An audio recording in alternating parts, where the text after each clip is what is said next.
এক শান্ত গ্রামে ছিল এক দুধ বিক্রেতা, নাম রহিম। শুরুতে সে ছিল খুব সত্যবাদী, কিন্তু আস্তে আস্তে লোভ তার মনে ঢুকে গেল। একদিন সে ভাবল, যদি দুধের মধ্যে একটু পানি দেই তাহলে তো বেশি লাভ হবে। আর তারপর সে চুপচাপ পটে পানি মিশে দিল। প্রথম দিনে কেউ কিছু বুঝতে পারল না, আর রহিম খুশি হয়ে তাকালো, লাভ তো বাড়ছে। কিন্তু লোভ কখনো থামে না। দিন দিন সে আরও বেশি পানি মেশাতে লাগলো। দুধ হয়ে গেল পাতলা, আর গ্রামের লোকজন শুরু করলো সন্দেহ করতে। হাসিম কাকা একদিন জিজ্ঞেস করল, রহিম, দুধে কি হলো? আগের মতো লাগছে না। রহিম লজ্জায় মাথা নিচে করে বলল, না কাকা, সব ঠিক আছে, কিন্তু তার মনে মনে চিন্তা, আর একটু সাবধানে করতে হবে।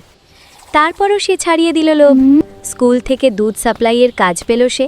রাতেও সে পানি মেশাতে থাকলো বেশি করে, ভাবল কেউ তো জানতে পারবে না।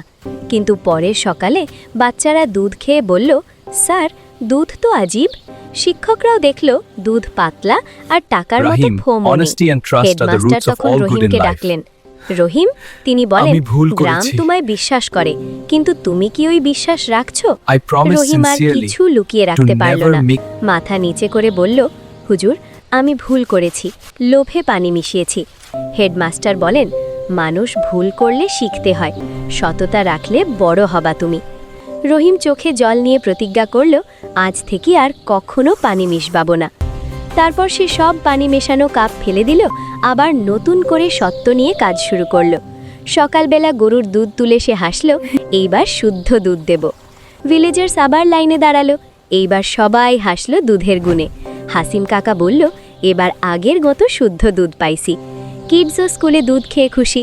রহিম আবার সবার মন জয় করল।